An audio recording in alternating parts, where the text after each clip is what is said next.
आत्ताच काही वेळा अगोदर संजय राजाराम राऊत यांनी रोज सकाळी ज्या पद्धतीने गरळ ओकतो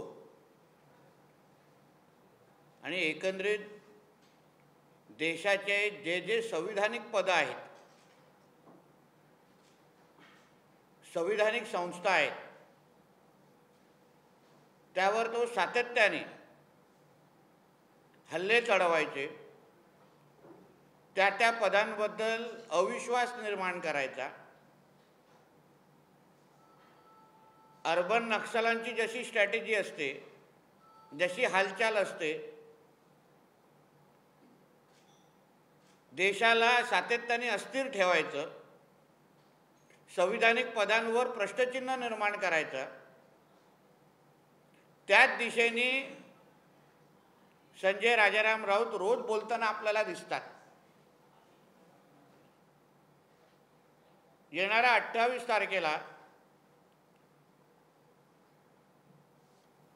स्वातंत्र्यवीर सावरकरांच्या जयंतीच्या निमित्ताने नवीन संसद भवनाचं उद्घाटन होत आहे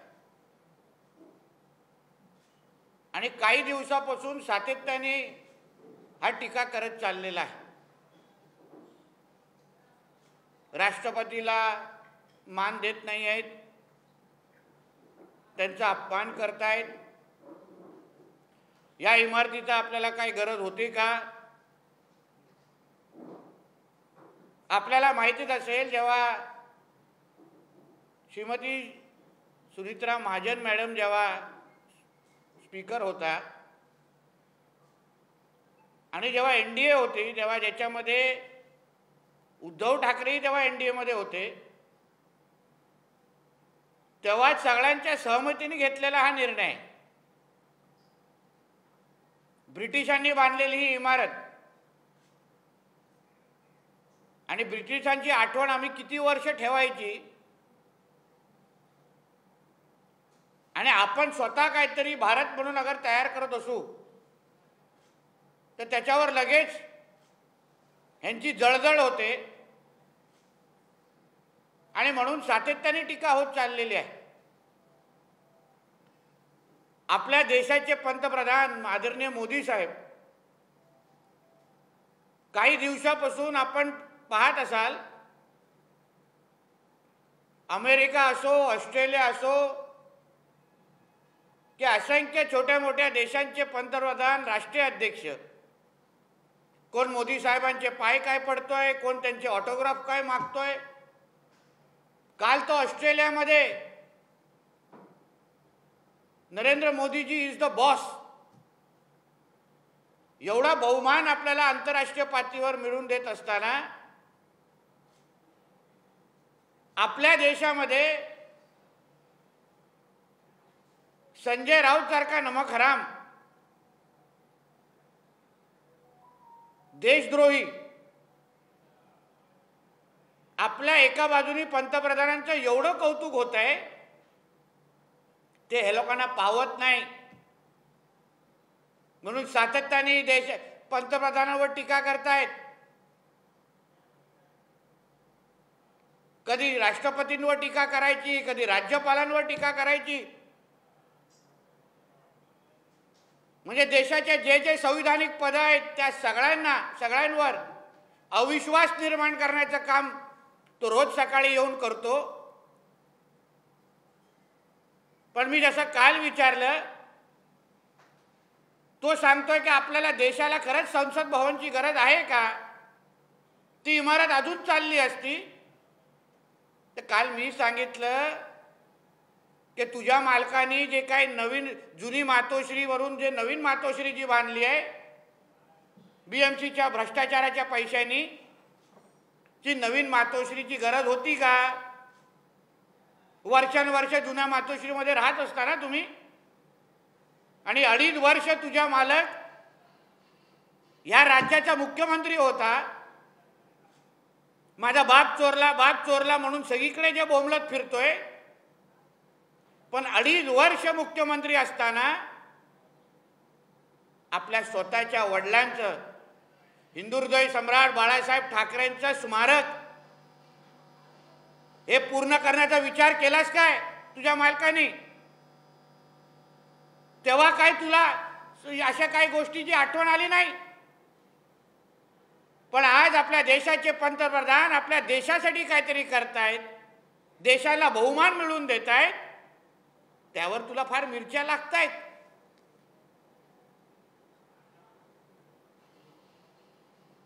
सामनामध्ये मोठा जयंत पाटील साहेबांच्या बाजूने अग्रलेख लिहिलाय.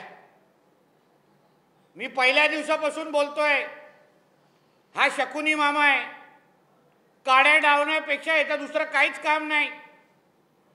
जेव्हा अजितदादांवर जेव्हा कारवाया झाल्या त्या सामन्यातला एक अग्रलेख त्यांच्या बाजूने मला दाखवा. एक अग्रलेख बाजूला लिहिला का अजितदादांच्या? तेव्हा त्या सामन्यामध्ये असं छापून आलेलं की अजितदादा बॅगा भरून भाजपमध्ये जाण्यासाठी तयार आहेत. म्हणजे अजितदादा आणि जयंत पाटील साहेबांमध्ये काड्या लावण्याचं काम हा नालायक आज पण करतोय. राष्ट्रवादी फुटेल कशी, राष्ट्रवादीतून अजितदादा बाहेर कसे निघतील आणि मग ह्याचा राष्ट्रवादीचा प्रवेश सुखर कसा होईल, ह्याचा दिवस रात्र तोच प्रयत्न चाललाय. मला मिळाले माहिती अनुसार ह्यांनी स्वतःसाठी ईशान्य मुंबईची खासदारकीची सीट मागितलेली आहे. ह्याला स्वतःला लढवायची ईशान्य मुंबईची सीट, आणि ती पण उद्धव आणि शिल्लक सेनेतून नाही, त्याला राष्ट्रवादीतून लढायची ही माझी माहिती आहे. खरं आहे काय खोटं आहे हे संजय राजाराम राऊतने मला सांगावं. म्हणजे स्वतःला काहीतरी मिळवलं पाहिजे यासाठी काड्या लावायच्या, भांडणं लावायची, हेच एक कलमी कार्यक्रम या कार्ट्याचं सुरू आहे. आता मला विचारायचं तुला, तू अग्रलेखमध्ये लिहिलंयस की भारतीय जनता पक्षामध्ये प्रवेश करावा यासाठी जयंत पाटील साहेबांवर कारवाई चालल्या. त्या दबाव बळी पडून त्यांनी बीजेपीमध्ये प्रवेश करावा असं तुमचं म्हणणं आहे. मग कारवाई तर श्रीधर पाटणकरवर पण सुरू होती. त्या कारवाईचं काय झालं? त्यांनी जो काय बेहिशोब मालमत्ता जमा केला, ठाकरेंकडून जमा केलेल्या पैशांवर जे असंख्य घरं आणि फ्लॅट घेतले, त्याच्यामुळे त्याच्यावर पण कारवाई सुरू झालेली. मग ती कारवाई बंद झाली आहे, चालू झाली, ह्याची माहिती जरा संजय राजाराम राऊतनी आपल्या उद्याच्या अग्रलेखमध्ये द्यावी आम्हाला. कारवाई घाबरून, आम्ही ऐकलेलं कारवाईवरून घाबरून श्रीधर पाटणकर ऑस्ट्रेलियाला जाऊन काय महिने बसलेले. मग मी असं बोलायचं का की श्रीधर पाटणकर पण उद्या भाजपमध्ये येतोय, उद्या त्याला भाजपमध्ये आणायचं आहे, असं बोललं तर चालेल का? मग जरा श्रीधर पाटणकरवर जरा एक लेख लिही ना उद्याचा जरा सामन्यामध्ये, आम्हाला पण बघून दे. तुझा मालक मग तुला नोकरीवर ठेवतो का की लात मारून तुला बाहेर काढून टाकतो? म्हणून उगाच भारतीय जनता पक्षावर टीका करायची नाही. केंद्रीय तपास यंत्रणांना जे योग्य वाटतं तेच करतात. त्यांना जिथे काही गडबड वाटते तिथेच ते लोक कारवाई करतात. मग जयंत पाटील यांच्या कारवाईवर तू असं बोलत असशील तर मग श्रीधर पाटणकरच्या पण कारवाईबद्दल तू बोलण्याची हिंमत ठेव, अशी मी या संजय राजाराम राऊतला मी सांगतो. अरे त्या नवाब मलिकचं समर्थन करतोस? नवाब मलिक आणि समीर वानखडेचा काय तो विषयच वेगळा आहे. पण नवाब मलिक आतमध्ये गेला कशाला आहे? कारण का दाऊदच्या कुटुंबावर त्याचे संबंध होते, दाऊदच्या कुटुंबावर त्याचे व्यवहार होते, म्हणून त्या नवाब मलिकला आतमध्ये टाकलंय. वानखडेच्या कारवाई, वानखडेच्या केसमुळे नाही. आणि हाच दाऊद हिंदू हृदय सम्राट बाळासाहेब ठाकरेंच्या जीवावर उठलेला, त्यांना मारण्यासाठी त्यांनी किती प्रयत्न केले. आणि या दाऊदच्या पार्टनरची बाजू घेऊन तू सामन्यामध्ये अग्रलेख लिहित असशील तो तुझ्यापेक्षा बैमान अजून असू शकत नाही. समीर वानखडेची मोठे बाता करतोय, आमचं सरकार केंद्राचं असो की राज्य सरकार असो, मोदी साहेबांनी पहिल्या दिवसापासून सांगितलंय, न खाऊंगा ना खाणे दूंगा. कोणही अधिकारी असेल, कोणीही असेल, त्याला आम्ही सोडणार नाही. पण तुझा मालक जेव्हा मुख्यमंत्री होता तेव्हा सचिन वाजेला मांडीवर घेऊन कसा फिरत होता? मग सचिन वाजे काय ओसामा बिन लादेन आहे असा तुझा मालक मुख्यमंत्री असताना बोलत होता. मग या सचिन वाजेला जे काय वसुली करण्याचे जे काय टार्गेट दिलेले, मग माझ्याकडे ही माहिती आहे आमच्या कानावर आलेली, तुझ्या मालकाचा मुलगा आणि तुझ्या मालकाचा भाचा यांनी लंडनला कितींदा सचिन वाजे बरोबर गेलेले, कशासाठी गेलेले लंडनला, आणि कुठल्या राजकीय नेत्याच्या घरी लंडनमध्ये राहिलेले? मग काय सचिन वाजे काय तुमचा जावई होता काय? काय एवढे त्याची लाड करायचे? दाखवू का फोटो त्या लंडनच्या दौऱ्याचे? कुठे कुठे कसे कसे फिरत होते फोटो दाखवतो.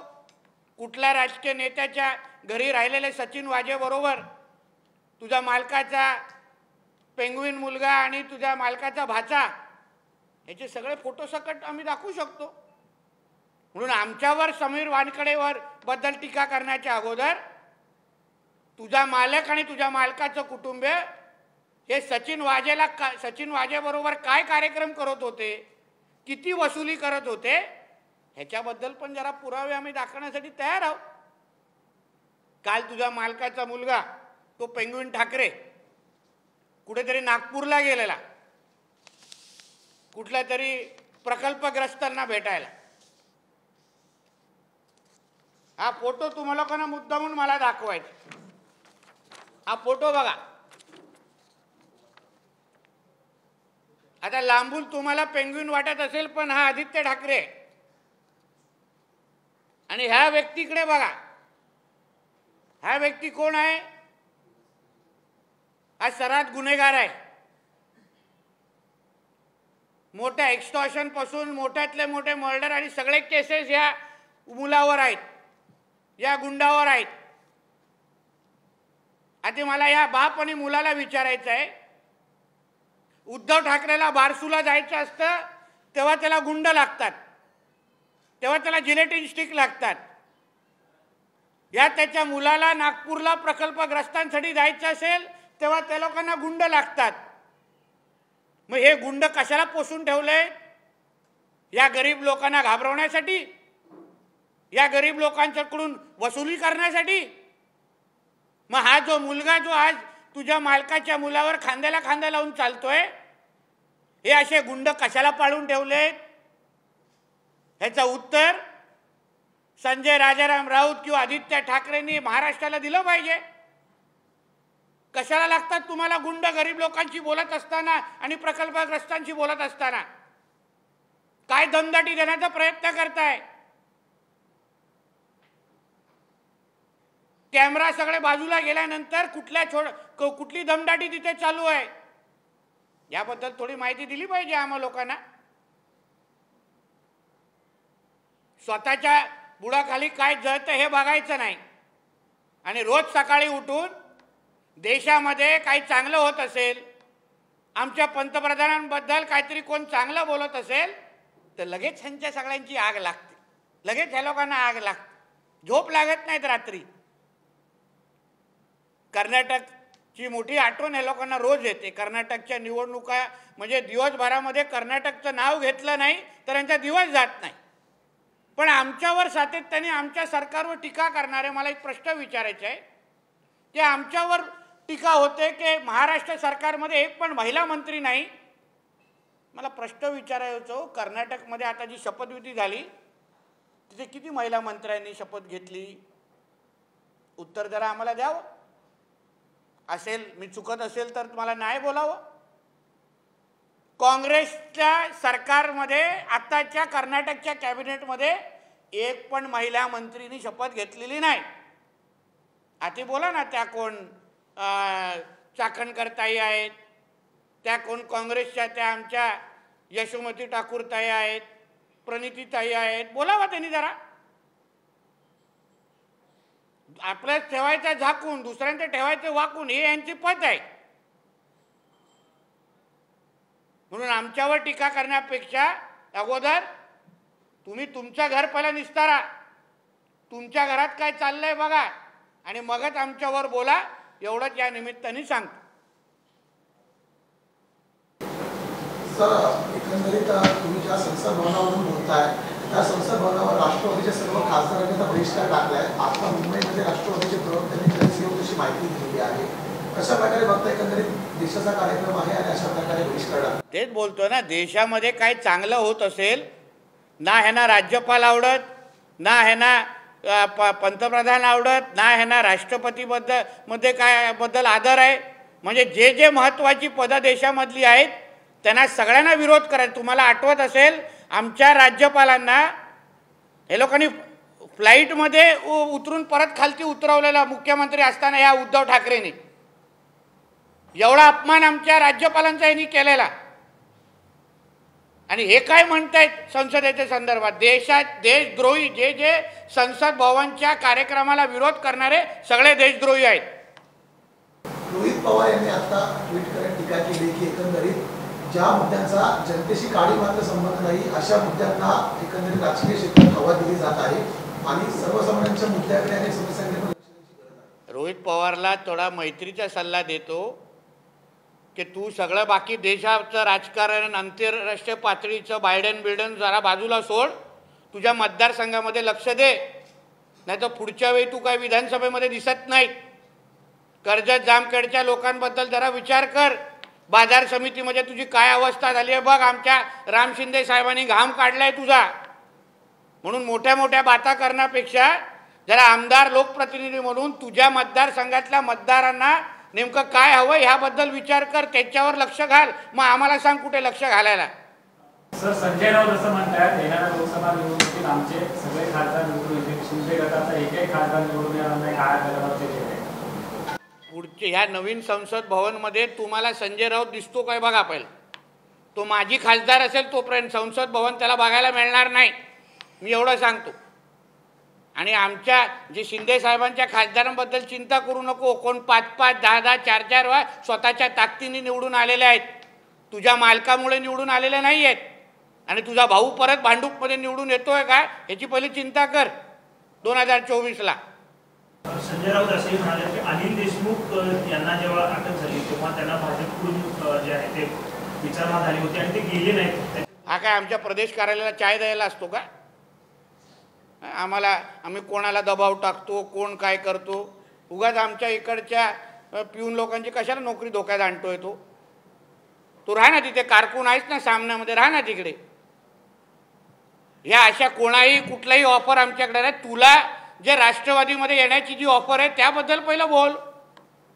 ते सांग की नितेश राणे खोटं बोलतोय. मला एक तरी कायदेशीर नोटीस तरी पाठव. मी एवढं जे तुझ्यावर आरोप करतोय, म्हणजे मी जे आरोप करतोय वर्षामध्ये खरं आहे. तू सांगा, तू ईशान्य मुंबईची सीट स्वतःसाठी राष्ट्रवादीकडून मागणी करत आहेस की नाही याबद्दलची माहिती दे ना मला, मग बोल. सर, आज दिल्लीचे मुख्यमंत्री केजरीवाल आणि पंजाबचे मुख्यमंत्री भगवंत मान मातोश्रीवर भेटीसाठी येत आहेत. याआधी सातत्याने आरोप होता की उद्धव ठाकरे वेगवेगळ्या नेत्यांकडे जात आहेत, मात्र आता राष्ट्रीय स्तरावरचे दिग्गज नेते मातोश्रीवर येत आहेत. तुम्हाला वाटत नाही मातोश्रीचं वजन पुन्हा वाढलं? कोणाचं मातोश्रीचं? बरोबर आहे. म्हणजे जो अरविंद केजरीवाल अण्णा हजारेचा झाला नाही, महाराष्ट्रामध्ये येऊन कधी अण्णा हजारे आहेत काय गेले हे कधी विचारत नाही. सगळे बैमान एकत्र येऊन आज मातोश्रीमध्ये बसून चहा पिणार आहेत. म्हणजे ज्यांनी हिंदुत्वाशी बैमानी केली, स्वतःच्या वडिलांशी बैमानी केलेले उद्धव ठाकरे, आणि ज्यांनी अण्णा हजारेंची बैमानी करायला अरविंद केजरीवाल, सगळे एकत्र येऊन चिवडा खाणार आहेत. मग कोणाचं वजन वाढलं? बैमान्यांचं कधी वजन वाढत नाही, कमी होतं ते. सर, एक आरोप तुम्ही सातत्याने करताय की लव्ह जिहादची प्रकरणं महाराष्ट्रामध्ये उद्यासाठी आहेत. काल आपल्याच नेते आहेत किरीट सोमय्या यांनी पांडूमध्ये एक प्रकरण उघडकीस आणले आणि अशी 3 प्रकरणं आहेत असं त्यांचा दावा आहे. मात्र या संदर्भात राज्यात आणि केंद्रात आपलं सरकार असतानाही कायदा आणण्याच्या प्रक्रियेस काय विलंब होत आहे की भाजपला फक्त राजकारण करायचं? नाही, विलंब कशाला? कायदा काय हा काय खिशातून काढून कायदा टेबलावर ठेवणं किंवा इडली वडा सांबार बनवण्यासारखा विषय नसतो ना. कायद्याला बनवण्यासाठी त्याचा मसुदा तयार करायला लागतो, अभ्यास करायला लागतो, जेवढं तुम्हाला माझी माहिती आहे की अन्य राज्यांमध्ये कायद्यांचा आता आज आमचा अभ्यास चालू आहे, त्याच्यातले चांगले मुद्दे काय आहेत आणि देशातला सर्वात सक्षम आणि कडक लव जिहाद आणि धर्मांतर विरोधी कायदा हा महाराष्ट्रामध्ये आम्हाला आणायचा आहे. त्यासाठी आम्ही लवकरच आणतो आणि ज्या दिवशी आमचा कायदा येईल त्या दिवशी मी तुम्हाला विश्वास देतो, आमचा महाराष्ट्र लव जिहाद आणि धर्मांतर विरोधी मुक्त होईल एवढं विश्वासाने सांगतो. हिंदी में जानना चाहेंगे, जिस तरह से नए संसद भवन को लेकर लोगों ने बाइकआउट किया है, खास करके राज्य के कई नेता और देश के दूसरे राज्यों के भी नेताओं ने, और जिस तरह से आपने संजय राउत का भी जिक्र किया, उन्होंने भी अपनी आगलेख में कई मुद्दों पर प्रकाश डाला. संसद भवन का इनॉग्रेशन का ओपनिंग करने वाले सारे के सारे देशद्रोही है. हमारे देश में जो कुछ अच्छा हो रहा है, हमारे खुद का जो ब्रिटिश वालों ने बनाया हुआ संसद भवन बाजू में रख के हम हमारा खुद का संसद भवन अगर खड़ा कर रहे हैं तो हर एक देशवासियों को इसके बारे में अभिमान लगना चाहिए, प्राउड फील होना चाहिए. मगर ये सब जन जो विरोध कर रहे हैं वो सारे के सारे देशद्रोही है. और संजय राउत ने तो मुंह से बोलना ही नहीं चाहिए, क्योंकि उसके जो उद्धव ठाकरे जब मुख्यमंत्री थे तभी उन्होंने कभी बाला साहब का स्मारक बनाना सोचा नहीं, मातोश्री का 1 का 2 बना दिया. मगर इतनी हिम्मत थी, इतने अपने पिताजी के ऊपर अगर उनको प्यार था तो उनके पिताजी का स्मारक बना के दिखाना चाहिए था. हमारे नरेंद्र मोदी साहब देश के लिए कुछ तो अर्पण कर रहे, खुद के लिए बना नहीं रहे जैसे उद्धव ठाकरे ने बनाया. जिस तरह से देखा गया है कि अग्रलेख में नवाब मलिक, अनिल देशमुख, सारे लोगों का उल्लेख किया, आपने सवाल उठाया सचिन वाजे को भी लेकर, और जिस तरह से लंदन गए, क्या है? नहीं, मुद्दा मेरा ऐसा है कि आज के अग्रलेख में जिस तरीके से जयंत पाटिल साहब के केस के बारे में उन्होंने कहा है कि आज उनके ऊपर ईडी केस डाल रही है क्योंकि उनको हमको भाजपा बीजेपी में लाना है, तो ऐसा ही एक केस उद्धव ठाकरे के जो रिश्तेदार है श्रीधर पाटणकर, उनके ऊपर भी केस है, वो भी केस चालू है, वो भी करप्शन का केस है. मतलब वो भी कल श्रीधर पाटणकर को भी हमको बीजेपी में लाना है क्या? तो इस बारे में भी संजय राउत ने एक जरा अग्रलेख लिखना चाहिए ना. और जो नवाब मलिक है, नवाब मलिक देशद्रोही है. नवाब मलिक और समीर वानखेड़े के वजह से उनके ऊपर आरोप नहीं है. नवाब मलिक ने दाऊद के फैमिली के साथ व्यवहार किया जो देशद्रोही है, इसलिए नवाब मलिक आज अंदर है. तो इस देशद्रोही लोगों का अगर साथ या अगर संजय राजाराम राउत ले रहा होगा तो उससे बड़ा देशद्रोही कोई नहीं है. और जिस दाऊद का आज जो समर्थन कर रहे हैं वही दाऊद को उसने कितने बार बाला साहब को मार डालने की कोशिश की, इस बार में शायद संजय राउत को मालूम नहीं है. और समीर वानखेड़े की बाजू लेने के बजाय, उनके बारे में अच्छा बोलने के बजाय कि उनके ऊपर इस तरीके टारगेट किया जा रहा है, तो फिर सचिन वाजे के बारे में भी जरा संजय राउत ने लिखना चाहिए ना. मेरे मालूमात के हिसाब से सचिन वाजे और उनका जो मालक का बेटा है और उनका जो रिश्तेदार है सरदेसाई, वो कितने बार लंदन जा चुके हैं उनके साथ में. कौन से पॉलिटिकल नेता के घर पे वो लंदन में जाके रहते थे. फिर सचिन वाजे के ऊपर इतना प्यार क्यों था? क्योंकि वो वसूली करता था, इसलिए. वो तभी बिन लादेन नहीं लगता था इनको, क्योंकि महीने भर का राशन सचिन वाजे ही भर के जाता था उद्धव ठाकरे का. तो इसलिए दूसरों के आरोप करने के पहले खुद क्या करे वो पहले देखना चाहिए. केजरीवाल बाकायदा पहुंचेंगे आज मातोश्री उद्धव ठाकरे से मिलने. अरे जो केजरीवाल अन्ना हजारे जी का नहीं हुआ, अन्ना हजारे जी को इस्तेमाल करके आज वो मुख्यमंत्री बन गए, और जो उद्धव ठाकरे कभी हिंदुत्व के हुए नहीं, बाला साहब के हुए नहीं, इसलिए मैं बोला ना, सब बेईमान साथ में आके आज एक साथ में आके मातोश्री में बैठ के चाय पीने वाले, वो कोई बड़ी बात नहीं है. दोनों बेईमान है. महाविकास आघाडीची एक लिस्ट व्हायरल झालेली आहे, त्याच्यामध्ये 13 जागा या शिवसेना खूप दिल्या आहेत. 13 म्हणजे खूप दिल्या आहेत. उद्धव ठाकरेच्या इज्जतीपेक्षा जास्त दिल्या आहेत. म्हणून ती खरंच फायनल लिस्ट आहे का? माझ्या हिशोबाने त्याला 5पेक्षा जास्त देणार नाही आहेत. त्याला जसं कसं मेन खुर्चीवरून सोफ्यावर आणलं, सोफ्यानंतर आता स्टूलवर आणणार, तसंच तो विषय. सर, लव जिहाद को लेकर आपने काफी मुहिम छिड़ी थी और आप बाकायदा सोनिया ने भी 2-3 केसेस सामने लेके आए. क्या लगता है ये मामले लव जिहाद ये एक हकीकत है, ये एक सच्चाई है। आप कितना भी इसको पॉलिटिकल रंग दो, मगर लव जिहाद के वजह से हमारे हिंदू समाज के खिलाफ जो बहुत बड़ा षड्यंत्र रचा जा रहा है, मैं हमारे किरीट सोमैया जी का आभार मानूंगा कि उन्होंने जिस तरीके से 3 केसेस आज उजागर किए, बाहर लेके आए, उसके वजह से 3 लड़कियों की ज़िंदगी आज बच गई है। जितने जल्दी हम ये लव जिहाद के बारे में जागरूकता लेके आएंगे, उनको लड़कियों को बचाएंगे, उतना ही ज़्यादा हिंदू समाज के विरुद्ध ये सब षड्यंत्र खत्म होगा। और मेरा विश्वास है कि हमारी राज्य की सरकार जल्दी ही अन्य राज्यों जैसे लव जिहाद के खिलाफ एक कायदा लेके आएंगे। सर, तुम्ही आता उल्लेख केला की पंतप्रधानांचं म्हणणं आहे की मैं खाऊंगा ना खाणू दूंगा, मात्र रेल्वेमध्ये याचा कुठेतरी कमतरता दिसते। 1.5 मिनिटांमध्ये अवघ्या गणेशोत्सवासाठीच्या रेल्वेचे तिकीट बुकिंग फुल झालेले आहे। ही कीड कशी तुम्ही एजंटची काढणार आहात? नाही, चांगला प्रश्न तुम्ही विचारला। हे कोकण रेल्वेवर लागलेली फार मोठी कीडच आहे।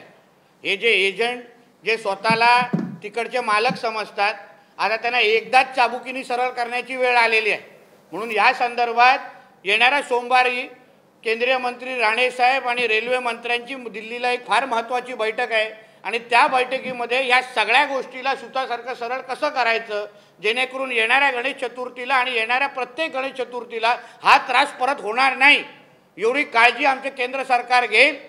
शेवटी त्याच्यामध्ये काही जे बदमाश अधिकारी असतील किंवा हे एजंट असतील जे लोकांच्या ह्या गैरसोयीमुळे स्वतःचं पोट भरतात, त्या लोकांची गय आम्ही करणार नाही, एवढा विश्वास तुम्हाला देतो। ठीक आहे, धन्यवाद।